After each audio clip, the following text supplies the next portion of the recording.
There's too many meetings. Your team's weekly schedule is out of control. There's so many tips online, but they just don't feel practical. Hey everyone, I'm Amri. I've been a tech founder and COO since 2018, and this is How to Run a Company, where I share homebrewed insights about company operations, management philosophy, and organizational culture. Today we're diving into the second video of our 4-part series on organizational time management, focusing on your recurring weekly schedule. In the first video, I discussed the advantages of what I call the bosonic scheduling system. This framework has some time blocks which are completely free of meetings, while other time blocks are densely packed with small concurrent meetings. As lovely as that sounds, implementing such a system for your entire calendar is not really practical. It's more of a platonic ideal. So in this video, we're going to create a practical version of the bosonic schedule, and you will be able to implement it in your organization in 3 simple steps. Step number 1, we're going to identify and take control over your most valuable time blocks. Step number 2, we're going to reserve valuable time blocks for ad hoc meetings. And finally, step number 3, we're going to fill valuable time blocks with densely packed, small, concurrent meetings. Starting with step number 1 for constructing an effective weekly meeting schedule. Identify and take control over your most valuable time blocks. It isn't practical, nor is it desirable, to centrally control all weekly recurring meetings in your organization. Generally speaking, management attention needs to go to scarce resources and bottlenecks. Anything else can and should be left to blissful, unmanaged, productive chaos. That's why our first step is to identify what time blocks even deserve our attention. Right off the bat, you should probably pay attention to the beginning and end of the work week. The meetings you set there will set the tone for the week, establish routines for your team, and they can help create healthy work-life boundaries regarding expected working hours, especially in hybrid or remote setups. Another consideration in identifying your most valuable time blocks is time zones. Maybe you have offices on both the East and West Coast of the United States. Or maybe most of your customers are in Asia. Either way, the impact of time zones can be pivotal. Let me share a personal example. My company, Obligo, is headquartered in New York City, but we have an engineering office in Tel Aviv, Israel. The only times we can meet cross-Atlantically are Monday through Thursday before 11 a.m. Eastern Time. As you can imagine, there's enormous demand to schedule meetings on this small time domain, making it highly valuable. Outside of workweek boundaries or time zone considerations, you may have your own factors to consider. Maybe your mornings are busy with tech support. Maybe you personally enjoy holding meetings over lunch. Maybe your co-founder is a vampire who can only meet at night. All things considered, try to identify between 4 and 12 hours which are so valuable and so scarce that they would truly benefit from central management. Align with your team about this point. You can even share this video with them. Let them know that you will be assuming central scheduling responsibilities over these time blocks. Set the expectation that you, or a deputy on your behalf, will be heavy-handed in canceling or moving meetings that pop up in this domain unannounced. Finally, I actually recommend that you slap a fun label on this domain to kind of make it official. A label like Mordor. After all, one does not simply book a meeting on Mordor. Moving on to step number 2 for constructing an effective weekly meeting schedule. Reserve valuable time blocks for ad hoc meetings.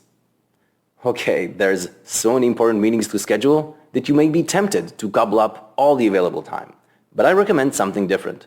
No matter how scarce your time resources are, make sure to designate some time blocks for ad hoc meetings only.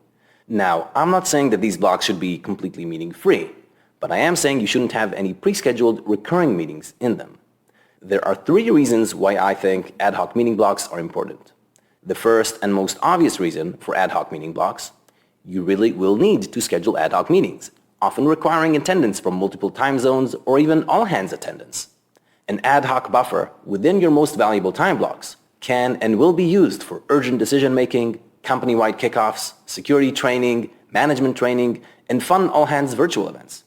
And it will also act as a simple rain check in case some of the recurring meetings had to be moved from other blocks. Without such a buffer, your schedule may collapse at the very first bump in the road. By the way, if your team is based in the US, I would recommend placing your ad hoc meeting blocks on Tuesdays specifically. In fact, you could declare Tuesdays in their entirety as ad hoc meeting days with no recurring meetings. This is because many US holidays fall on Mondays by design. Keeping Tuesday free of recurring meetings provides a simple mechanism for you to accommodate such Monday holidays. Simply move your meetings from Monday to Tuesday. Reason number 2 for establishing ad hoc meeting blocks is a bit counterintuitive. By taking away scheduling options from your team, you're increasing demand on the remaining time blocks. And in this case, it's a good thing. You see, the team members booking the meetings will have no choice but to book their meetings concurrently with other meetings and with fewer participants, promoting the desirable bosonic scheduling behavior that we discussed in the previous video. The behavior of meeting participants will also change. From their perspective, they will see a lot more scheduling conflicts where they are invited to more than one meeting. Good! They will have to be more thoughtful as well about which meetings they attend. I wouldn't be surprised if they never wanted to attend some of these meetings, and now you're giving them the perfect excuse. The third and happiest reason for reserving ad hoc meeting blocks is that for the majority of your team, most weeks, these time blocks would effectively be meeting-free. Everyone's going to be available, responsive, and getting work done. Your team will love these blocks, and so will you. And now for the third and final step in constructing an effective weekly meeting schedule. Fill available time blocks with densely packed, small, concurrent meetings. Okay, you've identified your most important time blocks and you reserved some of them for ad hoc meetings. Your final task, should you choose to accept it, is to populate the handful of remaining time blocks with meetings in an optimal way.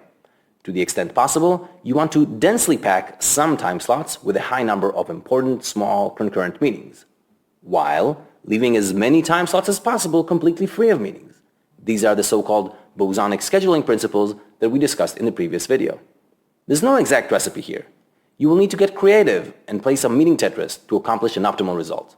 That being said, I do have just a few tips. The first thing I recommend that you get out of the way is your big meetings. If you want to hold a weekly all-hands or a leadership meeting, go ahead and schedule those first. My second recommendation is to seize a powerful, low-hanging opportunity to accomplish concurrency. Direct all your managers to conduct their organic team meetings at the exact same time. I would recommend that you place these meetings at the beginning or end of the work week. It can really help establish those healthy work-life boundaries that we spoke about earlier.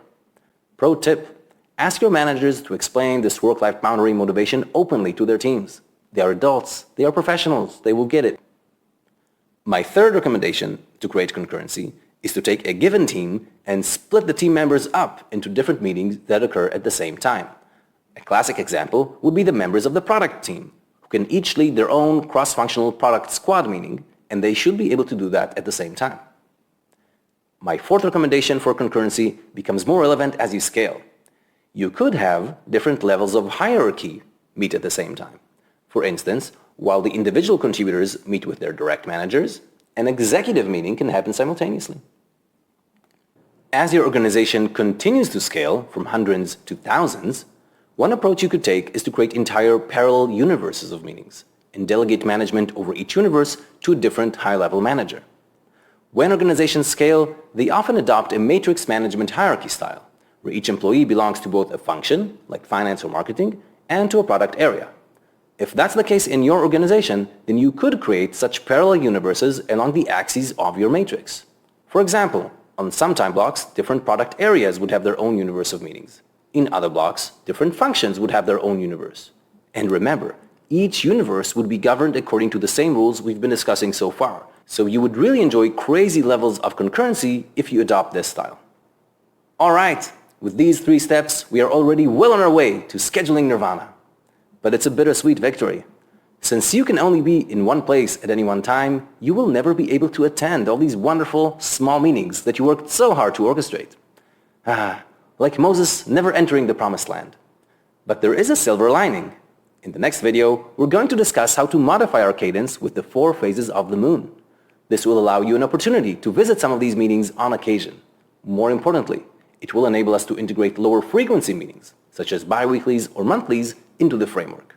If that sounds interesting, please consider liking and subscribing to this channel. Alright, that's it for today. If you enjoyed this video, please leave a comment, and I do hope to see you next time.